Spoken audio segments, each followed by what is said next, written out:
Hi everybody and welcome to Reed's Reads, Spider-Man Crawl Space Edition. Check us out at thespidermancrawlspace.com.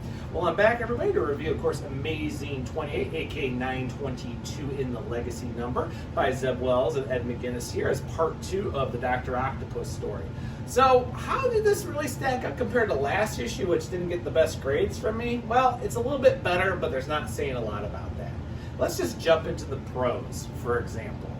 First of all, it doesn't take any time after we saw the last cliffhanger of the harness, the old Dr. Octopus's technical harness left on Jameson's apartment. I do like that Jameson basically goes right to Norman and Peter at Oscorp to get it done. And I also love the fact that we're continuing to see Jameson pretty much just not happy with Norman. He doesn't care what sins have been removed from him. He's not the Green Goblin anymore. He still did horrible things. And as we brought Norman, of course, is still a narcissist. He still makes things about him, about saying everything about how Otto tried killing him, how this really is. He has no problem with the harness falling apart, but actually how both Peter and Jonah get him to convince him to actually save it, since it is actually starting to fall apart and die. And even Jonah's little talk about how he's treated the harness, even though we haven't seen it for the last 20 issues, like an alley cat, actually was a little nice little something. Because let's face it, Jonah doesn't have really much, and Wells does capture, there's always a softer side of Jonah in this. And I also like the dialogue between Peter and Jonah. Since Chip Zdarsky reintroduced that Peter revealed his identity to Jameson, it's actually opened up a lot of stories in a lot of characters. It's really good to see how Peter and Jonah, with all the history together, how they've kind of moved forward, and how they're kind of bonding and trying to work as Peter, kind of the meddler in the middle, trying to keep Norman on the straight and narrow, but also keeping Jonah from not going too far over. It's a nice set.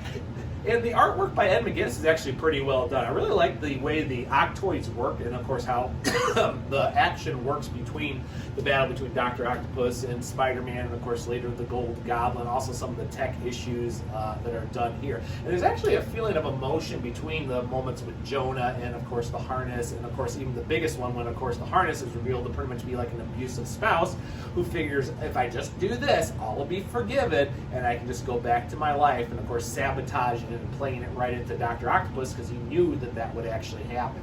It's a very interesting piece on it, but that's kind of what falls apart on this. Going into the cons, really, we got the point that despite all the storylines, Dr. Octopus really didn't remember what happened towards the end of Superior, why he surrendered, giving Peter back his body, and of course his mind being recopied up to the original living brain so he could actually get his new body done, and his, of course, deal with Mephisto to get back as Dr. Octopus. Basically, he's still mad at Norman for stealing his financing, all his powers and stuff from during Goblin Nation from a couple years ago at the end of Superior Spider-Man. It's kind of weird because we didn't have that long ago where he really didn't have those memories, really didn't understand. Why the plan makes sense that he stole, of course, the piece of the Spider-Man suit to, of course, get in the access to all Norman's mainframes, and despite what happened during Dark Web, Otto, of course, being the genius himself, the fact he doesn't like Osborn, played over things to get into it. Why it's a good little thing here, the motivation seems so very petty, which is why it's Dr. Octopus. It makes the storyline kind of like, really? Okay. And the fact that he's able to, even with the new suit, defeat Spider-Man so easily, destroys the bug glider, he's able to basically crush the things using the Octoids, which Peter himself can't fight. And of course, Norman, something he can save the day, is immediately taken out. Basically, Dr. Octopus wins a little too easily on this part of the storyline, and really when it's all said and done, this issue basically is trying to explain a subplot that's been forgotten for 20 issues, have a little part about how the harness gets the point B in the story, how Otto kind of walks into the classic, I don't have an appointment and my Octoids are now going to create chaos in Oscorp because I need Norman because he took from me from a couple years ago and I want that back. It's very minor, and of course Craven's there just to be there.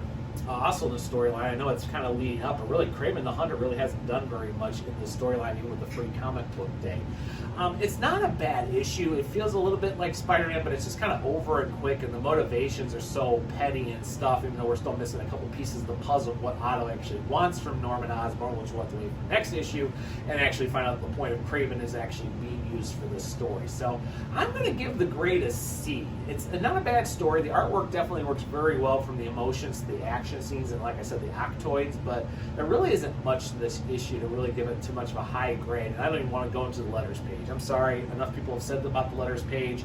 It's basically yes men fans on it trying to make the narrative work over stories that haven't worked in the letters page. I've never been this disappointed in the letters page in quite a number of years, so I can't even go there, folks. So see from me. And on that note, everyone, I am done for this month for Spider-Man review, so I'll be back in a couple weeks to review the next couple of issues of Amazing Spider-Man. So for more information, check out the Spider-Man Crawl Space for news, podcasts, discords, and social media, and even more.